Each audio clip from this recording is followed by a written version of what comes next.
చిత్తూరు జిల్లా కుప్పం నియోజకవర్గం కుప్పం మండలంలోని నారాయణపురంలో గ్రామంలో శిరీష అనే మహిళను ఆమె డబ్బులు ఇవ్వలేదు, తీసుకున్న అప్పు చెల్లించలేదని ఆమె బెంగళూరులో పనిచేసుకుంటూ తన బిడ్డ కోసం సర్టిఫికెట్ కోసం ఆ గ్రామానికి వస్తే ఎవరైతే డబ్బు ఇచ్చాడో గతంలో మునియప్ప అనే అతను విషయాన్ని తెలుసుకొని ఆ శిరీషని ఆ చెట్టుకు కట్టేసి చిన్నారి శిరీష వాళ్ళ బిడ్డ ముందర ఆయన కొట్టడం అంటే ఎంత దారుణమో ఒక్కసారి ఆలోచించవలసిన అవసరం ఉంది.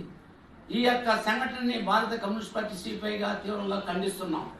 ఎందుకంటే ఒక ముఖ్యమంత్రి నియోజకవర్గంలో ఇలాంటి సంఘటనలు జరిగితే ఈ రాష్ట్రంలో ఇంకా ఎంత జరుగుతుందో అనే యొక్క ప్రజల్లో అపోహలు వచ్చే అవకాశాలు కూడా ఉండాలని చూడాలి సందర్భంలో నేను తెలియజేస్తున్నా.